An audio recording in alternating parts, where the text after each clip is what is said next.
번째로 발표하게 된 이현수입니다.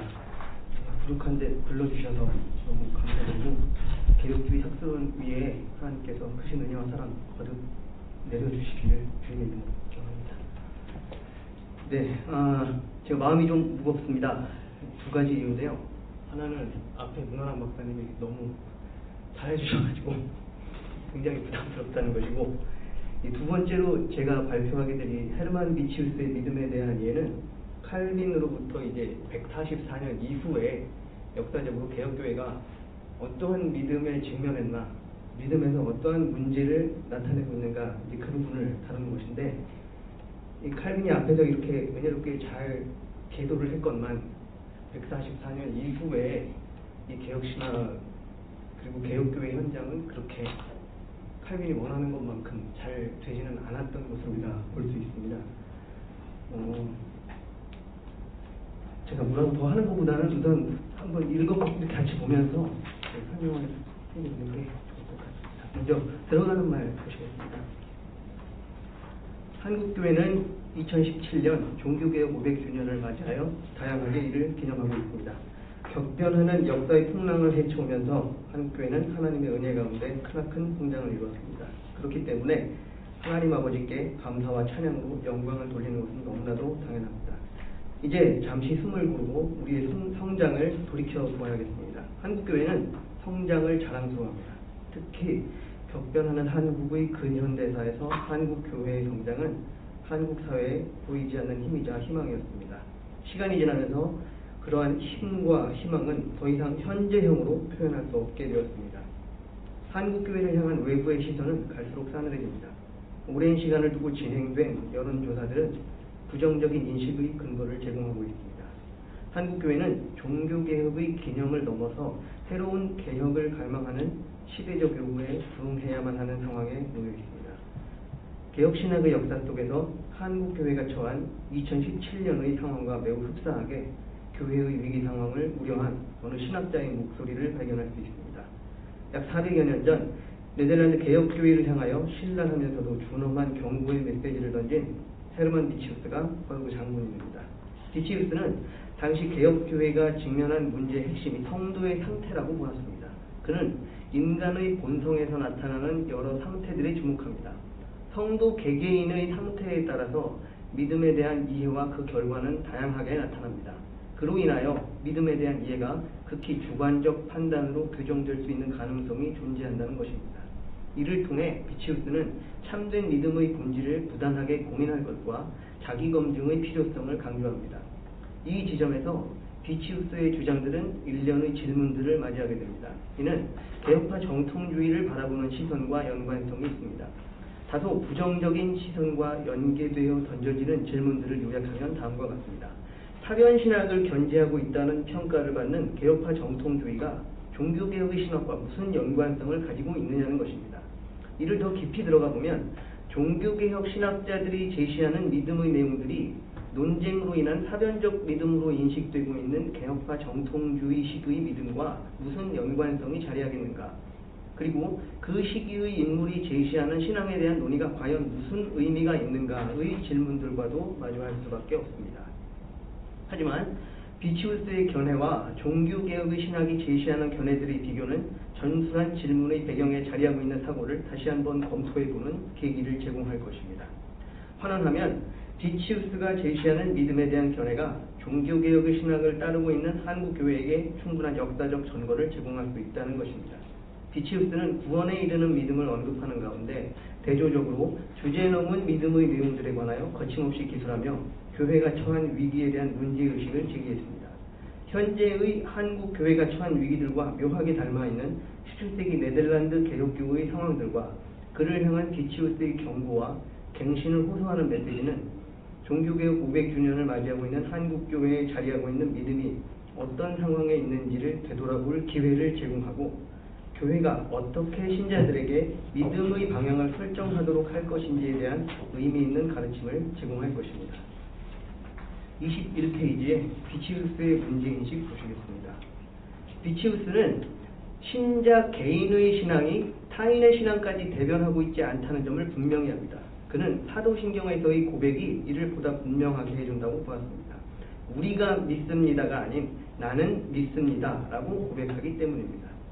비치우스는 이를 교육적인 측면에서 분석합니다. 아울러 이 분석은 역사적인 전통과 연결성을 갖습니다. 그는 초대교회에서 시행한 세례문답을 거론합니다. 신조의 형태가 되었든 다른 문답의 형태가 되었든 중요한 것은 세례를 받기 전 세례 대상자 그 스스로의 입술로 행하는 분명한 자기 고백이 있어야 한다는 사실입니다. 그 고백은 결단코 다른 누군가가 대신할 수 있는 것이 아닙니다. 비치우스는 아우구스티누스의 주장을 인용하여 역사적 정보를 확보해야 합니다. 비치우스의 강조점은 믿음을 고백하는 과정에서 나타나는 단수성입니다. 먼저 비치우스는 신앙의 지속성이 갖는 한계점에 대해 아우구스티누스와 괴를 같이 합니다. 신앙은 그 소유 여부와 상관없이 언제고 꾸며질 수 있으며 기만할 수 있다. 즉 타인에게 한 개인이 갖는 신앙심을 외적으로나마 인정받을 수도 있다. 하지만 신앙은 각자의 마음 안에서만 볼 수 있지 다른 누구에게서 그것을 볼 수 있는 것이 아니다. 자신 안에서 그 열매를 통해 개인의 신앙을 알 수 있고 볼 수 있는 것이다 라는 겁니다. 신앙 자체의 본질적인 측면에서 비치우스는 전술한 내용을 구현합니다. 그는 한 개인이 지니고 있는 신앙의 효력을 명확히 합니다. 개인의 신앙이 다른 이의 구원을 대신할 수 없는 것입니다. 혹 다른 누군가가 한 개인의 신앙, 나 자신의 신앙에 대해 막연한 짐작이나 착각을 할 수 있습니다. 그러므로 진정한 실체를 보지 못하는 셈입니다. 비치우스는 부모의 신앙이 자녀들에게 유익하고 그로 인하여 자녀들이 언약에 속한 자들로 간주된다는 것에 대해 부정적인 입장을 취합니다. 그의 설명은 신앙 고백 주체가 갖는 개인성에 기반합니다. 그는 신자의 자녀들이 언약에 반대되는 행동을 하지 않고 그 증거가 되는 행위를 스스로 행하지 않는 한 부모의 신앙만으로는 자녀들의 신앙이 보증되지 않는다고 보았습니다. 비치우스는 거듭하여 자녀들 스스로가 성령의 인도하심으로 그리스도와 연합되고 새로이 중생되지 않는다면 하나님 나라를 볼 수도 갈 수도 없다는 점을 명확하게 가르칩니다. 비치우스는 당시 개혁교회에서 올바른 공동체에 더부살이하고 있는 신자들의 행태를 예리하게 지적합니다. 환원하면 공동체의 예배에 참석하고 성도 간의 교제에 힘을 쓰지만 신앙 고백에 있어서는 같이 하고 있지 않은 이중적 행태를 비판하는 것입니다. 더부살이하는 이들은 자신의 고백이나 믿음을 통하여 신자로서의 정체성을 지키고 확인하는 작업을 수행하지 않습니다. 다른 충성된 신자들의 신앙 고백과 믿음의 공로에 더부살이하면서 그 공동체에 속한 것만으로도 충분히 구원에 이른다는 것이 그들 행위의 근거입니다. 비치우스의 주장은 당시 네덜란드 개혁교회 내부에 자리한 믿음의 양상의 문제와 관련된 유용한 정보를 제공하고 있습니다. 22페이지의 믿음의 종류를 보시겠습니다. 헤르만 비치우스는 믿음의 종류를 구원에 이르는 믿음과 주제 넘은 믿음 두 개로 나누고 있는데 여기에서는 먼저 구원에 이르는 믿음에 대해서 좀 살펴보겠습니다. 앞에서 문화랑 박사님께서 그 칼빈의 믿음에 대해서 잘 정리를 해주셔서 어떻게 보면 계속 반복되는 인상을 좀 줄 수도 있습니다. 그래서 보면서 너무 비슷하다 싶으면 제가 좀 그냥 넘어가고 강조해야 될 부분만 조금 강조하고 이렇게 나아가도록 하겠습니다. 23페이지 보십시오. 예, 구원에 이르는 믿음입니다. 하나님을 믿습니다 라고 고백하는 것은 우리의 영혼이 구원을 받는다는 확신에 근거합니다. 비치우스의 말처럼 내 영혼이 구원을 받는다는 확신은 아버지께서 주시는 사랑과 그분의 전능하심으로 가능한 것입니다. 그는 내가 속한 공간과 시간 그 모든 것에서 하나님을 알 수 있고 그 모든 것의 창조자는 하나님이십니다. 그것을 믿기에 감사하며 찬양드리지 않을 수 없습니다 라는 고백이 우리에게 필요하다는 견해를 확고히 해나갔습니다. 고백의 의미가 약화되어가는 상황에서 비치우스는 믿음의 자녀들이 경계해야 할 믿음의 모습에 대해 경고하고 구원에 이르는 믿음이 무엇인지 바르게 알기 위해 믿음에 대한 자기 검증과 믿는 대상에 대한 올바른 고백의 중요성을 강조했습니다. 이 지식에 대한 부분도 칼빈의 그 강조점하고 상당히 유사하고 좀 흡사한 것을 우리가 알 수 있습니다. 아까 그 문 박사님께서 발표하셨던 내용의 5페이지 같은 경우라든가 특히 5페이지 각주 36번 보면은 칼빈에 대한 입장이 아주 잘 나타나 있고요. 근데 비치우스에 대해서 좀 보겠습니다. 먼저 비치우스는 믿음을 지식이라고 정의합니다. 그 지식은 하나님께서 진리를 계시하셨다는 것과 그 진리에 동의하는 것입니다.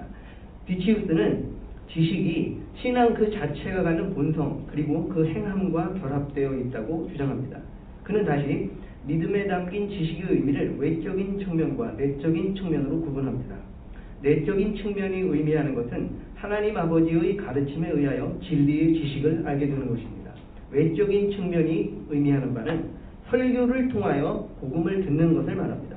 환영하면 복음이 사람들에게 무엇을 믿어야 하는지 그들의 지각에 진리를 드러내 보인다는 것입니다.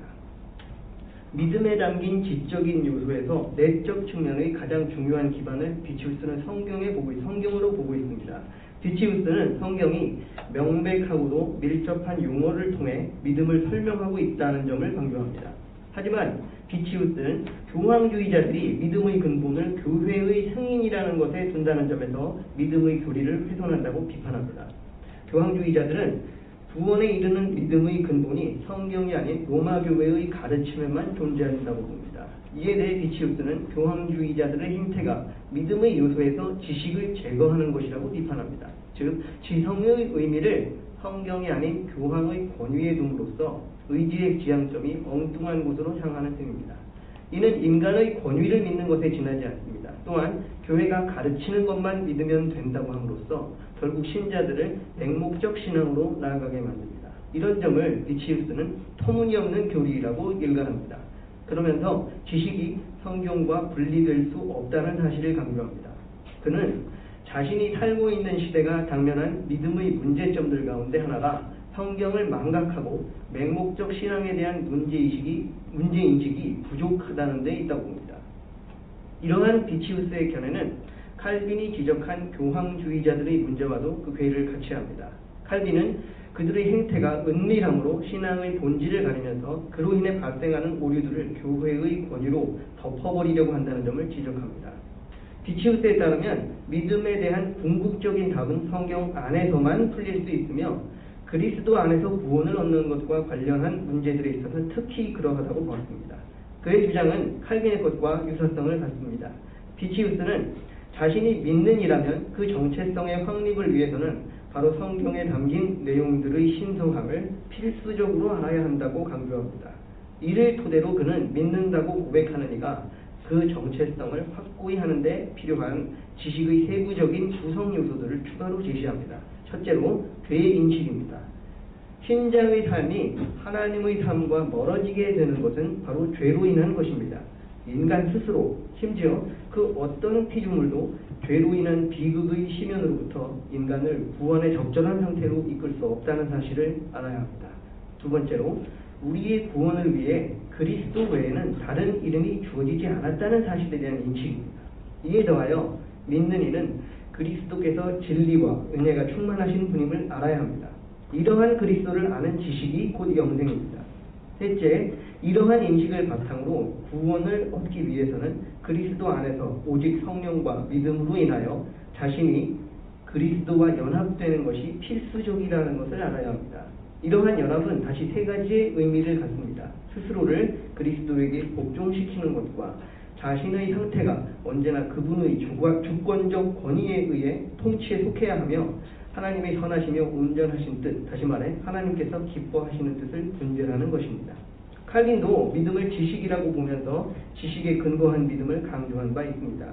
그 지식은 단순한 하나님 존재 인식에 머무는 그런 의미의 것이 아닙니다. 하나님이 우리의 구원을 위하여 중보자를 보내시고 중보자 되신 그리스도께서 이루신 화해로서 하나님께서 우리의 아버지가 되심을 아는 지식입니다. 그리스도께서 우리의 의이자 거룩함이시며 생명으로서 우리에게 주어졌다는 바로 그 사실을 알고 있어야 구원을 얻는 것입니다. 그러나 여기에서 주의할 것은 칼빈이 강조하는 지식으로서의 믿음이 주지주의적 측면에서 해석할 성질의 것은 아니라는 점입니다. 그는 믿음을 지식으로 볼 때 그것이 보통 인간의 감각적인 인식을 통하여 알게 되는 사물들과 일상적으로 연결된 이해를 뜻한다고 보지 않음을 분명히 합니다. 칼빈은 믿음이 지식, 즉 코그니티오라는 단어를 쓰면서도 그에 담긴 다면적 의미들을 놓치지 않고 있습니다. 그러한 측면에서 해석되는 믿음이 있다고 보더라도 그 안에는 참과 거짓이 있으며 부적절한 의미로 곡해하는 이들이 존재합니다. 그러므로 칼빈은 믿는다고 할 때 믿는 이가 자신의 모든 소망과 신뢰를 하나님과 그리스도에게 두는 것이 참된 믿음이라고 보았습니다. 이 믿음에 의해 믿는 이는 하나님을 아버지라고 부르며 사망에서 생명으로 옮겨지게 되며 우리 안에 영원한 생명이자 구원 되시는 그리스도께서 거하시게 된다는 것입니다. 다음에 2번 동의를 보시겠습니다. 여기에서는 비치우스하고 칼빈의 그 공통점으로 주목할 만한 것이 믿음에 있어서의 성령의 역할을 굉장히 강조하고 있다는 점입니다. 먼저 동의 쪽에서 보겠습니다. 25페이지입니다. 비치우스는 구원에 이르는 믿음에 대한 설명에서 행위로서의 믿음을 논합니다. 비치우스는 지식으로서의 믿음과의 상호작용에 필요한 요소가 바로 동의라고 주장합니다. 동의는 믿음의 행위이며 이를 통해 신자는 자신이 아는 교리들을 진실로 영접하고 인정합니다. 비치우스는 동의의 의미가 지식에 더해지면서 그 의미를 더욱 견고하게 하는 요소로 봅니다. 동의는 주로 하나님의 무한 진실하심에 그 근거를 둡니다. 그러면서 하나님의 아들에 관하여 증언합니다. 믿는 이들은 이러한 동의를 통하여 진리를 보다 강하게 의지합니다. 비치우스는 신앙을 폄훼하고 궤변을 일삼는 자들, 의심하는 이들에 대해 믿음을 의심하는 이들에 의해 자행되는 트집과 겁박이 있더라도 동의가 변하는 경우는 없다는 점을 강조합니다. 그러한 이유로서 비치우스는 성령의 역할을 제시합니다. 성령의 인도하심과 조명을 통하여 신자가 신성한 진리를 주시하는 가운데 하나님을 통하여 그가 동의하기 때문에 그러하다는 것입니다. 이 지점에서 칼빈과의 유사점이 나타납니다. 칼빈도 사람이 성령이 없이는 믿음을 가질 수 없다는 점을 강조합니다. 그는 바울의 견해를 토대로 믿음이 하나님의 능력이 나타나는 것임을 진술합니다. 동시에 아우구스티누스의 견해를 인용하면서 믿음에 자리하는 삼위일체 하나님의 사역을 더욱 구체화시킵니다. 일례로 모든 이들이 동일한 믿음을 지닐 수 없다는 것은 삼위일체 하나님의 사역에 기인한다고 보는 것입니다. 그것은 인간이 풀 수 없는 십자가의 시면이자 깊이라는 것입니다. 그 이후의 내용은요, 앞서 발표하셨던 문 박사님 발표에서 9에서 12페이지의 내용들하고 상당히 많이 흡사한 부분들이 있습니다. 그래서 시간상 이 부분은 넘어가고 28페이지 보시겠습니다. 28페이지 위에서 9번째 줄 보시면요, 믿음에 대한 인간 지각의 한계성과 그에 따른 지향성의 설정이다 라는 부분이 있습니다. 찾으셨습니까? 예.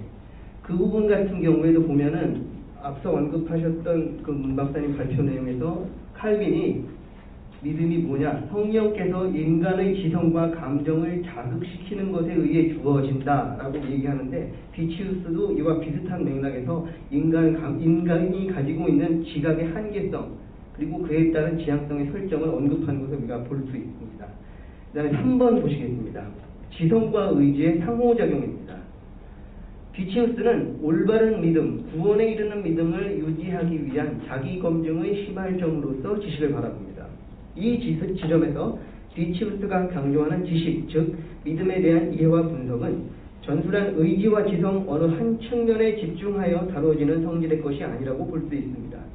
비치우스도 칼빈과 마찬가지로 주지주의나 주의주의와 같은 특정 요소로서의 편중을 경계합니다. 그 근거는 비치우스 본인의 발언에서 찾을 수 있습니다. 그는 의지와 지성이 분리될 수 없는 요소라고 주장합니다. 그에 따르면 의지와 지성을 분리하여 지성을 강조하는 것은 인간의 유한한 한계성 안에 절대자를 가두는 불완전한 믿음이다. 그는 의지와 지성의 작용에서 나타나는 능력들이 분리될 수 없으며 상호작용하여 하나의 지향점, 즉 그리스도와의 연합을 향한다고 보았습니다. 비치우스는 의지와 지성의 과도한 분리를 통해 믿음을 바라본다면 그 결과로 우리가 믿고 받아들여야 할 그리스도를 전인격적으로 받아들이지 못하게 된다고 보았습니다. 그는 의지와 지성 어느 한 요소가 보다 부상한 혹은 보다 우월하고 중요한 것으로 그 지위를 인정받는다면 이는 결국 그리스도와의 연합을 방해하는 것이라고 경계합니다. 비치우스는 그러한 독선과 아집으로 뭉친 철학은 구원에 이르는 믿음이 될 수 없다고 부연합니다. 그는 의지의 측면에만 집중한 나머지 믿음을 하나의 도덕적 행동에 머무르게 하는 것 역시 구원에 이르는 믿음이 될 수 없다고 본 것입니다. 4번의 전인적인 믿음입니다. 비치우스는 구원에 이르는 믿음의 지향점에 관해 의견을 제시합니다. 그는 지성과 의지가 상호작용하는 믿음을 통하여 인간이 전인격적으로 변화하는 열매를 맺어야 한다는 점을 강조합니다. 역시 칼빈에게서도 그러한 강조가 동일하게 나타남을 볼 수 있습니다. 비치우스는 그리스도의 줄이고 목말라함이 구원에 이르는 믿음의 행위라고 주장합니다. 여기서 반복 강조되는 그의 경고는 의미심장합니다. 인간의 편에서 느끼는 줄이고 목마름에 대한 경계가 그것입니다. 그는 이것을 다음과 같이 풀어냅니다. 그것은 죄에 대한 인식 없이 하나님께서 지시하시는 삶이 아닌 자신의 삶에서 자유롭게 의롭다 여기고 하나님의 영광에 대한 권리가 당연히 자신의 소유라고 보는 것입니다. 비치우스는 칭의와 성화 그리고 완전한 구원을 위하여 그리스도를 영접하는 것이 그리스도의 줄이고 목마름의 참 뜻이자 믿음이라는 행위에서 가장 중점을 두어야 한다는 것을 지적합니다. 영접에 대한 비치우스의 견해는 다음과 같습니다. 영접이라는 의미는 하나님의 관점에서 신자들에게 요구하는 의무에 대한 것입니다. 그것은 바로 그리스도에 굳게 매달리는 것입니다. 주를 의지하는 것이야말로 주를 영접했다는 것을 의미하는 것이자 참된 믿음의 발현이라는 것입니다. 의지는 어린아이가 자신을 돌보는 아이에게 안기는 것과 마찬가지입니다. 믿는 이들은 아이와 같이 자신의 의지를 더 주장하지 않고 아버지께 내어놓습니다. 그리스도의 주권적 의지에 완전하게 내어놓음으로써 완전한 신뢰를 드리는 것입니다. 비치우스는 믿는 이가 이러한 복종을 바탕으로 얻게 되는 것이 구원의 혜택이자 축복의 조건임을 강조합니다. 그는 구원에 이르는 믿음의 본질은 영혼의 한 기능 혹은 그 기능에서 기인하는 특정 습관이 아니며 개인의 특별한 행위가 아니라고 봅니다. 그러므로 구원에 이르는 믿음은 전인적인 측면에서 바라보아야 할 대상이라는 것이 비치우스의 주장입니다. 칼빈의 경우 구원에 이르는 믿음을 구성하는 요소들을 다음과 같이 볼 수 있습니다. 그의 논증에는 지적 오류를 덮어버리기 위해 발현된 의지와 행위의 비판이 자리하고 있음을 알 수 있습니다. 믿음에 대한 잘못된 교리를 형성한 교황주의자들에 대한 비판이 그 예입니다. 칼빈은 로마 교회의 소위 모호한 가르침이 야기한 혼란과 명쾌하지 못한 가르침이 미도를 만들었을 뿐이라고 지적합니다. 이러한 상태에서 안다는 것은 지식이 아닙니다. 그것은 무지에 지나지 않습니다. 칼빈은 이러한 잘못된 가르침은 교회를 떠받드는 것에만 집중하게 할 뿐이며 믿음의 온전한 힘을 약화시키는 행위로 봅니다. 두 번째로 그는 믿음의 확신성이 믿음의 본질임을 강조합니다. 믿는 이들은 빈번하게 임하는 불안감으로 인해 고통받고 자주 흔들리는 상태를 경험합니다. 칼빈은 그러한 상태를 책망하지 않습니다. 오히려 자연스럽게 받아들이며 그러한 불안의 상태의 예를 성경을 통해 적나라하게 제시합니다. 신자의 마음속 갈등과 고통 그리고 그 연약한 믿음도 분명 믿음이다. 칼빈은 이 지점에서 구원에 이르는 믿음에 자리하는 지식의 측면을 다시 한번 강조합니다. 그는 하나님에 관한 지식의 조명을 통해 신자는 무지의 상태를 벗어나게 됨을 언급합니다. 그리고 그 빛을 바라봄으로써 신자는 유익을 얻고 구원에 이르는 믿음을 방해하는 불신앙의 선동이라는 깊은 수렁에서 벗어날 수 있는 힘을 얻게 된다고 봅니다. 전인적 믿음에 대한 강조점을 볼 때 비치우스와 칼빈은 유사한 모습을 보입니다. 그런 점에서 비치우스는 칼빈의 연장선상에 있으며 양자 간에는 연속성이 존재하는 것으로 해석 가능할 수 있습니다. 다만 칼빈은 그러한 전인적인 믿음을 통해 어떠한 교회 공동체가 확립되어야 하는지, 비치우스는 바른 공동체가 속한 이가 어떠한 믿음을 견지해야 하는지에 초점을 맞추었다고 볼 수 있습니다. 다음 신앙의 고백 보시겠습니다. 비치우스는 믿음의 행위에서 하나님을 아는 지식의 조명을 통해 깨우치고 자랑해야 할 신앙의 고백이 중요한 덕목임을 강조합니다. 칼빈은 고백이 없으며 그것을 부끄러워하는 행위는 하나님을 향한 배은망덕함을 드러내는 것이라고 경고합니다. 우리는 우리의 영혼이 구원을 받는다는 확신을 하고 하나님을 믿습니다라고 고백함이 신자로서 마땅히 할 일임을 그는 가르칩니다. 비치우스는 믿는다는 고백이 단순한 발화에 머무는 것을 경계합니다. 그는 우리의 영혼이 구원을 받는다는 확신을 하고 하나님을 믿습니다라고 고백하며 하나님을 의지하는 것이 믿음이라고 가르칩니다. 비치우스는 믿는다는 것과 그것의 고백이 인간의 판단과 결정에서 나오는 것으로 보지 않습니다. 그 이유는 영혼이 구원을 받는다는 확신은 아버지께서 주시는 사랑으로 죽을 수밖에 없는 내가 영생을 받는 것은 오직 그분의 전능하심으로 가능하다고 보기 때문입니다. 아울러 비치우스는 내가 속한 이 공간과 시간, 그 모든 것에서 나는 하나님을 알 수 있으며 그 모든 것의 창조자는 하나님이심을 강조합니다. 그것을 믿기에 감사하며 찬양 드리지 않을 수 없다는 것이 바로 믿는다는 고백이 갖는 의미라고 비치우스는 표현합니다. 비치우스는 이러한 의미가 담긴 고백을 이끌어내는 믿음이 곧 구원에 이르는 믿음이 되기 위한 중요한 요소로 인식합니다. 비치우스는 주제 넘은 믿음을 지닌 이들과의 구분을 이런 식으로 시도합니다. 주제 넘은 믿음은 그 뒤에 34페이지에 가서 다시 한번 언급을 하도록 하겠습니다. 여기에서 32페이지를 봐주십시오. 이 고백에 대한 내용에 있어서 비치우스의 강조점은 칼빈의 것과는 다소 상이합니다. 칼빈은 고백의 내용에서 하나님의 은혜, 죄에 대한 고백 등에 초점이 맞춰져 있는 것을 볼 수 있습니다. 그런데 이 144년 뒤에 이 비치우스가 당면한 상황은 이 칼빈의 것과 상이한 것에 대한 실마리를 제공합니다. 당시 루터파, 로마교회, 학론파와 소케네스주의자, 이성주의자들은 고백에 대한 비치우스의 논증 방향을 결정짓는 심각한 존재였습니다. 즉 신앙의 고백을 동일하게 하더라도, 다시 말해서 내가 하나님을 믿는다는 고백을 동일하게 한다고 하더라도 그 해석을 자신들의 입장에 따라 전혀 다르게 진행하는 것을 볼 수 있습니다. 이를테면 소키누스주의자들 같은 경우에 하나님을 믿는다라고 하면 삼위일체 하나님이 아니라 오직 성부 하나님만을 강조한다는 것을 볼 때도 그런 것을 잘 알 수 있습니다.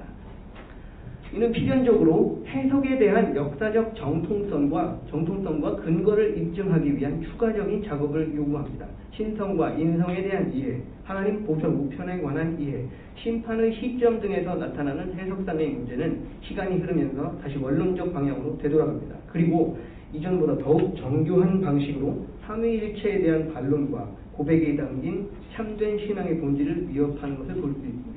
비치우스는 내가 믿는 하나님이 어떤 분이신가에 대한 고백과 교회 공동체의 정체성 확인에 집중합니다. 믿고 고백을 한다고 하더라도 고백을 통해 드러나는 신앙의 정체성이 무엇인지가 중요했기 때문입니다. 칼빈과의 유사성을 보시겠습니다. 이러한 내용들을 볼 때 비치우스의 믿음에 대한 이해에는 여러 부분에 걸쳐서 칼빈의 것과 유사성이 나타난다는 것을 볼 수 있습니다. 환원하면 비치우스의 견해는 종교개혁 신학과 그 관계성에 있어서 뚜렷이 연속성에 있다고 볼 수 있는 것입니다. 전술한 내용을 토대로 제시되는 비치우스와 칼빈의 관계성은 토마스 F. 토렌스나 바실 홀, 로버트 틸만 켄달의 주장들이 다소 성급한 결론을 통해 도출된 것은 아닌지의 문제를 가지고 있다는 점을 도드라지게 만듭니다. 토렌스의 경우 구원에 이르는 믿음이 갖는 본질적인 문제의 측면에서 칼빈의 것과 후대 개혁신학자들의 의견에는 좁힐 수 없는 상당한 간극이 자리한다고 주장합니다. 믿음에 관한 일부 요소들과 그에 대한 강조점에서 칼빈과 비치우스는 다소간의 상이성이 존재한다는 점은 부인할 수 없습니다. 그러나 그것은 믿음의 방향성에서 나타나는 내용이지 구원에 이르는 믿음의 본질까지 상이성 혹은 단절성을 지니고 있다는 것은 다소 지나친 견해로 볼 수 있습니다. 믿음의 고백에 대한 내용에서 비치우스의 강조점은 칼빈의 것과 다소 상이한 면이 존재합니다. 칼빈은 고백의 내용에서 하나님의 은혜, 죄에 대한 고백 등에 초점을 맞추고 있습니다. 하지만 비치우스의 당면한 상황은 아까도 언급했지만 루터파, 로마교회, 학론파, 소키누스주의자들과의 논쟁으로 인해서 다소 상이한 면을 가지고 있다는 것을 볼 수 있습니다.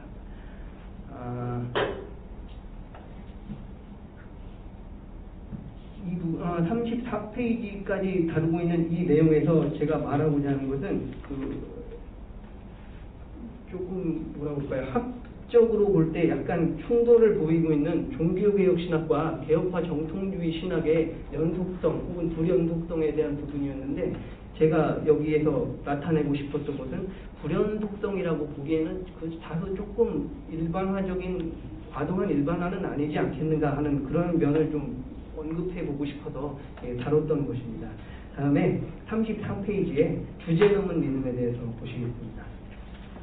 주제 주제넘은 믿음입니다. 1. 믿음을 가장한 이들에 대한 비판.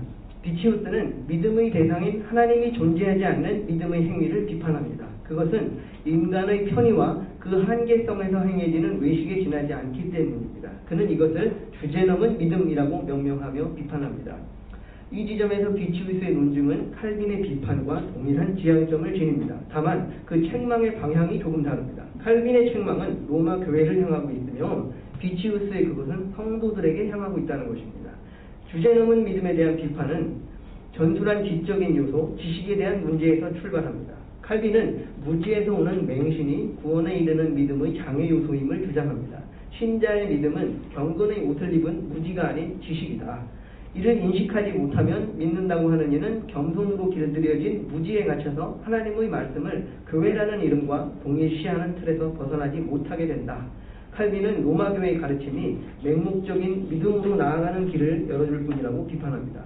여러 신앙의 선배들은 믿음의 바른 의미를 확립하는 데 온 힘을 기울였고 그것을 교리화시켰습니다. 이 지점에서 비치우스는 믿는 이 자신이 그것을 어떻게 바라보는가에 대해 문제를 제기합니다. 그의 관심은 바르게 확립된 그 믿음이 시간의 흐름 속에서 어떻게 변질되었는지의 문제로 향합니다. 그는 역사의 흐름 가운데서 바르게 형성된 믿음의 지식을 변질시키는 부정적 상황을 포착합니다. 하나님의 권위에 근거를 두고 선포되며 계시되는 하나님의 말씀을 참으로 받아들이고 믿는 것이 진정으로 알므로서의 믿음이다. 하지만 비치우스는 그것에 대한 숙고함이 믿는 이들에게 존재하지 않는다면 그러한 태도가 결국은 맹목적인 동의에 지나지 않는다고 봅니다. 이에 더하여 그는 역사라는 단어가 담고 있는 의미와 적용에 대해 보다 엄밀한 기준을 제시합니다. 올바른 믿음의 개념이 확립되고 그와 연관된 사건들과 여러 내용들이 흥미 없이 읽혀진다는 현실을 그는 비판합니다. 그러한 역사의 내용들을 믿는다고 하는 이가 관조하지 않고 그 내면의 의미에서 전혀 감동을 느끼지 못하며 그러한 노력이 존재하지 않고 있음을 비판합니다. 더 나아가 비치우스는 그것이 개인의 삶과는 별개의 것이자 아무 영향을 주지 못하는 것이며 신앙 자체가 궁금하지 않은 그런 이들이 갖는 신앙의 자세도 비판받아 마땅하다고 강조합니다. 이러한 요소들은 믿음에 담긴 역사적 의미를 부정적으로 만듭니다. 비치우스는 그러한 비판의 이유를 제시합니다. 믿음이 궁금하지 않은 이들은 스스로가 하나님의 말씀에서 우리에게 가르쳐지는 교리와 조명되는 지식이 아무 의미가 없는 것입니다.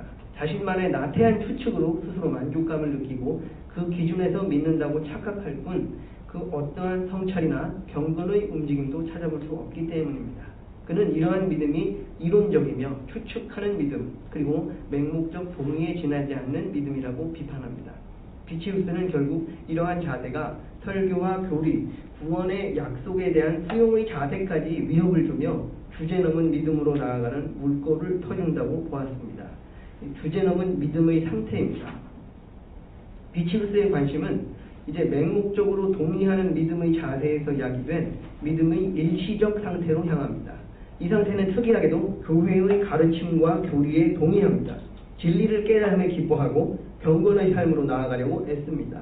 심지어는 그러한 삶 가운데 자리하는 많은 감정에 충실하며 믿음에 대한 고백도 서슴없이 나온다는 것입니다. 하지만 그러한 믿음은 교회의 외적 환경들이 번영하는 동안에만 그럴 뿐입니다. 단지 짧은 시간 지속될 뿐이며 박해의 폭풍이 가해질 때 그 믿음은 실체를 드러냅니다. 비치우스는 이것이야말로 주제넘은 믿음이라고 강조합니다. 그는 그러한 원인에 믿음 가운데 뿌리가 없기 때문이며 이미 주님께서도 그러한 상태를 언급하셨다는 점을 지적합니다. 비치우스는 그의 특징을 4가지로 규정합니다. 첫째, 진리의 참된 빛을 외면한다는 것입니다. 주제넘은 믿음은 구원에 이르는 믿음과 완전한 대척점에 자리하지 않습니다. 계시된 진리를 참으로서 동의합니다. 그러나 계시된 진리가 담고 있는 하나님의 완전함을 알려고 하지 않으며 거기에서 나오는 올바른 견해를 자신의 믿음의 습관으로 만들지 않습니다. 비치우스는 인간이 지는 본성의 한계를 그 원인으로 보고 있습니다. 인간이 악하기 때문에 진리를 외면하는 것이 하나도 이상할 것이 없다는 점입니다. 구원에 이르는 믿음에서 요구하는 노력과 다짐은 분명히 존재합니다. 그러나 어느새 그것들은 교묘하게 외면되고 거부합니다.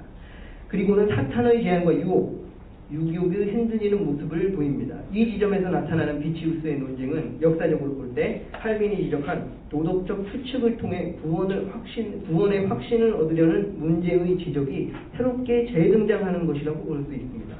잠시 칼빈이 언급한 도덕적인 추측을 통한 믿음의 문제를 보겠습니다.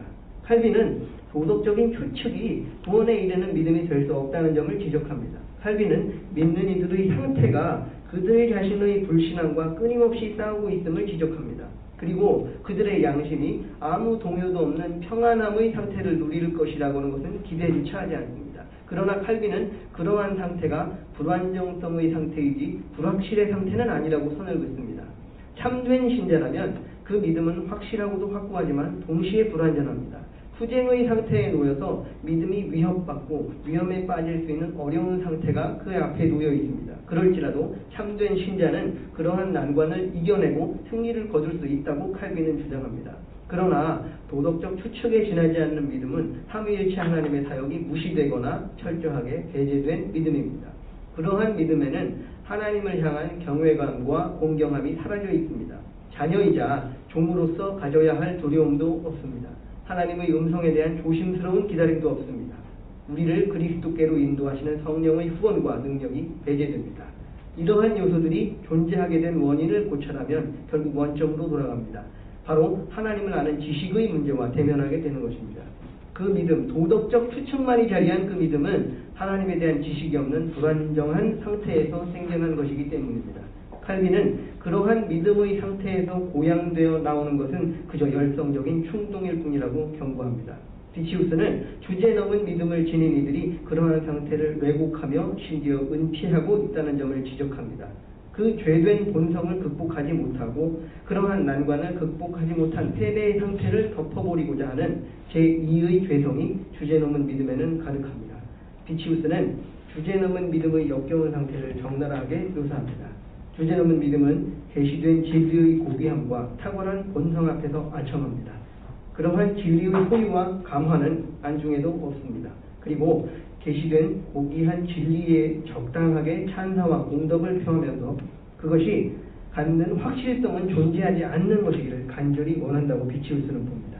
두 번째로 복음이 주는 약속을 강찬한다는 것입니다. 환원하면 믿음의 대상이신 하나님과 하나님 편에서 우리에게 바라시는 믿음과 그 행위 그리고 그것을 통해 우리에게 제공되는 열매로 이어지는 흐름에 제 마음대로 끼어들어 열매만 가로챈다는 것입니다. 비치우스는 이러한 행위의 상태를 다시 사정으로 설명합니다.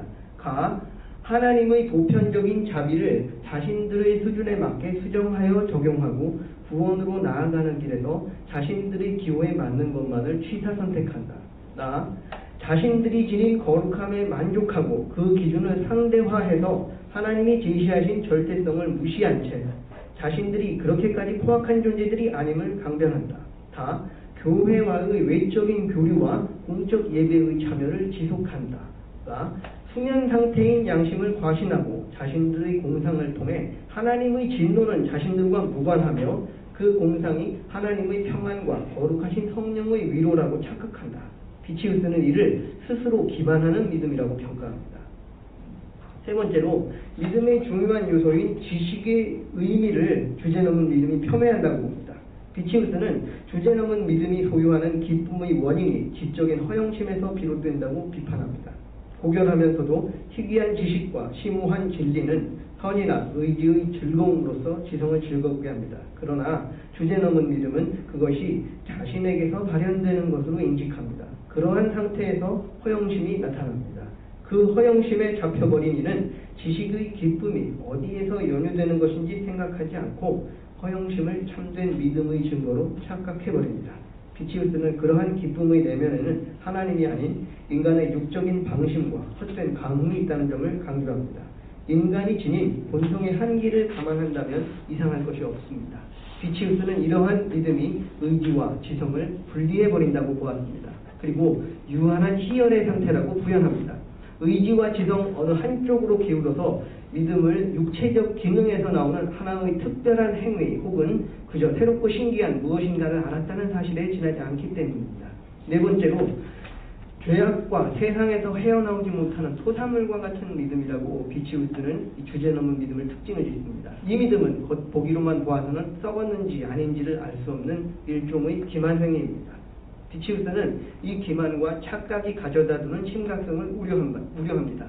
전술한 바 있는 칼빈이 지적한 도덕적 추측을 통해 구원의 확신을 얻으려는 이들에 대한 지적은 이 지점에서 보다 세분화된 양상으로 비치우스의 논증에서 제시되어 그 흔적을 찾을 수 있습니다. 칼빈은 선행을 하나님의 선물이라고 봅니다. 그리고 선행 자체를 문제 삼지 않습니다. 진짜 문제는 선행의 배경, 동기가 무엇이냐입니다.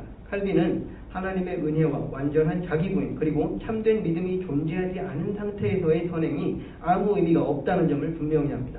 비치우스는 선행으로서 인정받을 수 있는 그러한 참된 믿음을 지녔다고 스스로 기만하고 착각하는 보다 심각한 문제점을 폭로합니다. 그는 그러한 믿음의 소유자가 더욱 엄격한 경건함의 행위를 이행하는 경우를 거론합니다. 그러한 믿음을 지닌 이가 경건함과 선행을 통해, 이게 물론 외식에 지나지 않는 것이지만 스스로가 믿음이 작용하고 있다고 맹신하는 경우를 전혀 상정 불가능하지 않다고 보는 것입니다. 그렇기 때문에 비치우스는 그러한 믿음 가운데 믿음을 실천하는 자들이 지닌 문제를 찾는다는 것은 대단히 힘들다고 토로합니다.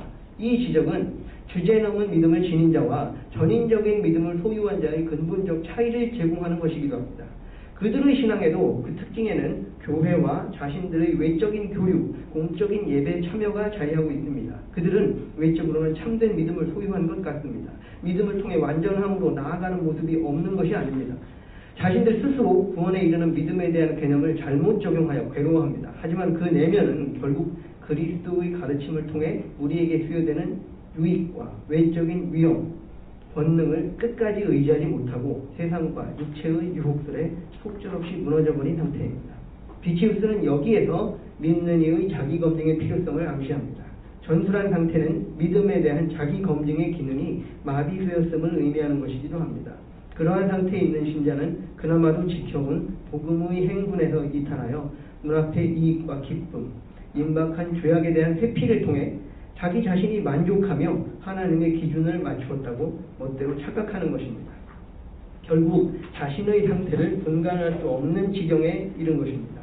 이는 죄악의 발목 잡힌 채 언약의 영원한 약속을 유혹으로 받았다고 억지를 부리는 것과 다르지 않습니다. 그렇기 때문에 비치우스는 신자가 믿음을 유지하는 동시에 자신을 낮추고 비워서 믿음을 적용하고 생각하는 자기 검증에 주의를 기울일 것을 간곡히 호소합니다. 비치우스가 주제넘은 신자들을 향해 보내는 이 경고는 칼빈의 지적보다도 한층 더 적나라하다고 볼 수 있습니다. 칼빈은 유기된 자들에 대한 설명을 통해 비치우스가 언급한 요소들의 원형을 제공해주고 있습니다. 그러나 비치우스는 그에 더해 다양한 측면에서 문제점을 지적하는 데 요약하면 이렇습니다. 먼저 지식에 대한 과도한 치우침입니다. 주제넘은 믿음의 소유자들은 구원에 이르는 믿음에 필요한 요소들의 지식을 모두 알고 있습니다. 그러면서도 그들은 그 믿음의 내용을 자신에게 적용하기를 원하지 않습니다. 다만 그것을 알 뿐이지 그러한 지식을 인지하는 그 자체로 구원을 확신합니다. 그러한 결과로 지성과 의지의 상호작용에 하나님의 사역을 완전히 배제합니다. 즉 지성과 의지가 상호작용하지 않는 불균형의 믿음을 지니게 되는 것입니다. 주제넘은 믿음이 만연함으로 인하여 나타나는 피해와 문제점에 대한 비치우스의 지적은 두 가지의 역사적 단절성을 경고한다고도 풀이할 수 있습니다. 첫 번째로는 동시대와 교회의 단절성입니다. 당시의 개혁신학과 교회는 주제넘은 믿음이라는 시대적 문제점을 제대로 교정하지 못했습니다. 이는 1차적으로 개혁신학과 교회가 신자들과 단절되는 뒷미를 제공합니다. 그리고 2차적으로 신자들의 삶이 확장되는 공간인 사회와 교회의 단절을 이야기합니다. 두 번째는 종교개혁 전통과 단절될지 모른다는 위기의식입니다. 비치우스는 조국 네덜란드를 제2의 가나안으로 바라보면서 그의 조국 네덜란드가 하나님의 은혜와 사랑에도 불구하고 죄악을 서슴없이 행하던 이스라엘 백성들과 무엇이 다를 바 있냐고 애통해합니다. 그러면서 이러한 상태를 하나님이 친히 가꾸시는 포도밭인 조국 네덜란드에서 나온 포도 열매가 죄다 썩은 것에 빗댑니다. 신학적으로는 잘못된 성경 해석으로 인하여 잔재한 교황주의와 알미니우스주의자들, 소키누스주의자들, 그리고 개혁신학 내부의 분열과 대립이, 그리고 신자들의 삶에서는 교묘하게 기생하는 미신적이고 우상 숭배에 가까운 생활 행태, 말씀의 왜곡된 이해와 증거, 경건의 실종 등이 죄악의 열매들로 제시됩니다. 비치우스는 이러한 상황들로 인하여 자신이 속해 있는 개혁파 신학이 역사의 흐름 속에서 종교개혁의 전통을 올바로 계승하지 못한 채 도리어 그 의미를 훼손시키고 있다고 평가했습니다. 그는 이러한 상황들을 하나님께서 친히 개혁을 요구하시는 것으로 읽어야 한다고 주장합니다. 비치우스의 언급들은 우리에게도 시사하는 바가 큽니다. 표면적으로 드러나는 문제들이나 양상은 다소 차이가 존재할 수 있습니다. 하지만 믿음의 문제에 자리한 본질적인 면에서는 차이가 없어 보입니다. 비치우스의 비유를 토대로 한국의 교회 그리고 대한민국이라는 포도밭을 살펴봅시다. 거기에서 나오는 열매는 과연 하나님께서 기뻐하실 만한 열매인가? 현재 우리의 모습에서 과연 저 당시의 네덜란드 신자들의 삶에 만연했던 주제넘은 믿음을 찾아볼 수 없다고 자신있게 말할 수 있는가? 하나님께서 우리를 향하여 바라시는 믿음의 본질보다 더 우선시되고 강조되는 믿음의 본질이 존재한다는 것이 가능한가? 비치우스의 주장대로 지금 우리에게 하나님께서 친히 개혁을 요구하고 계시는 것은 아닌가? 종교개혁의 유산과 전통을 계승하고 있다고 개념하는 한국의 교회는 이에 대한 느슨한 이해로 심각한 역풍에 시달리고 있습니다. 비치우스의 지적들은 2017년 바로 오늘을 살아가는 우리와 전혀 무관해 보이지 않습니다. 해결해야 할 과제가 산적한 한국교회의 현실에서 그래도 위안이 되는 메시지 하나를 비치우스는 제시합니다. 이러한 상황 가운데서도 하나님께서는 사랑과 은혜로서 우리를 내버려 두지 않으신다는 사실입니다. 마무리하도록 하겠습니다. 비치우스는 믿음이란 의지와 지성이 상호 협력에 의해 각자의 역할을 지원하고 공유시키는 상태임을 주장합니다. 그것이 구원에 이르는 믿음이라는 겁니다. 이 믿음은 그리스도를 알미며 그로 말미암아 하나님과의 연합을 향한 경건의 여정이 그 인생에서 시작되는 것입니다. 환원하면 하나님의 권위를 통하여 얻는 하나님의 지식에 대한 동의에서 머물지 않고 수용한 것들을 능동적으로 이행하는 삶을 말합니다. 칼빈에게서 나타나는 지식으로서의 믿음에 자리한 의지와 지성의 분리불가적 측면도 비치우스와 그 지향점이 동일합니다. 양자는 의지와 지성이 분리되는 경우에 나타난 문제점을 동일하게 지적합니다. 믿는 이는 그리스도를 영접하고 전적으로 의지하며 온전하게 전인격적으로 복종하는 삶이 펼쳐지기에 더 이상 자신을 자기의 소유물로 보지 않습니다. 이것이 하나님께서 택한 자의 믿음입니다. 이는 그 값어치를 헤아릴 수 없는 선물이며 거룩한 삶과 평온하고도 복된 삶의 근원이 됩니다. 비치우스의 견해는 최종적으로 믿음이 전인에 관계된 것으로 해석할 수 있습니다. 전인적인 변화가 일어났다면 그가 구원에 이르는 믿음을 소유했다고 볼 수 있는 것이기 때문입니다. 비치우스는 잘못된 가르침들을 수용하고 죄된 본성으로 인하여 나타나는 믿음에 대해 주제넘은 믿음이라는 말로 강력한 경고의 메시지를 보냅니다. 주제넘은 믿음은 인간의 유한성이 헤아릴 수 없는 신성을 파악 가능한 대상으로 착각합니다. 또한 믿음의 모든 속성을 멋대로 규정합니다. 그 결과 그리스도를 영접하고 전적으로 의지하며 온전하게 전인격적으로 복종하는 삶을 거부합니다. 주제넘은 믿음은 단지 구원에 이르는 믿음과 반대되는 개념이 아닙니다. 이러한 믿음은 여전히 죄된 본성을 기억하고 헤어나지 못한 상태에 놓여있음을 의미합니다. 오직 믿음의 유익한 열매와 하나님과의 교제를 회복함으로써 얻는 영광에만 집중할 뿐 그것을 위하여 모든 오욕과 고통을 감내하신 그리스도의 가르침은 안중에도 없습니다. 믿는 이의 삶의 목표와 참된 기쁨은 나를 위해 죽으신 그리스도를 향한 감례여야 합니다. 비치우스는 철저히 그리스도를 닮아가고 그리스도의 영광에 참여하는 것뿐만 아니라 그 고난에 동참하여 그리스도를 향한 전인격적인 일치와 복종을 실행해야 함을 강조합니다. 비치우스는 구원에 이르는 믿음을 유지하기 위해 우리의 고백이 갖는 의미를 다시금 강조합니다. 그 강조에는 개혁신학이 갖는 정체성과 대적들을 향한 우려와 고민이 묻어납니다. 그리고 그러한 고민은 결코 사변성에 머물지 않으며 믿음의 공동체가 나아가야 할 믿음의 여정이 어떤 것인지에 대한 현실적인 고민입니다. 그리스도의 교회가 올바로 전하고자 했던 진리의 체계성을 계승하는 가운데 비치우스는 믿음이 도리와 경건의 조화 속에서 그리스도인의 삶 가운데 직접적으로 나타나야 함을 강조했습니다. 비치우스가 언급한 믿음에 대한 견해들을 놓고 볼 때 일부 학자들이 주장하는 종교개혁 신학과 개혁파 정통주의 신학 사이의 연관성의 부족은 다소 설득력이 떨어진다고 보입니다. 활용된 사료의 해석들이 역사적 연구의 발전 과정에서 나타나는 가변적 요소들을 감안하지 않은 결과물은 아닌지 살펴볼 필요가 있다는 점입니다. 믿음에 관해서 제시되는 가르침과 강조점에서 칼빈과 비치우스 간 어느 정도의 상위성이 존재한다는 점은 부인할 수 없습니다. 그러나 그것은 믿음의 방향성에서 나타나는 내용이지 구원에 이르는 믿음의 본질적인 문제에서 상위성이나 단절성을 지니고 있다고는 보기 힘듭니다. 비치우스와 칼빈의 주장에는 연속성을 띠는 모습들이 충분히 제시되고 있다고 봅니다. 그런 점에서 비치우스의 가르침과 지적들은 종교개혁 신학과 전통을 계승하고 있는 한국 교회에게 충분한 역사적 전거이자 교훈이 될 수 있을 것이라고 봅니다.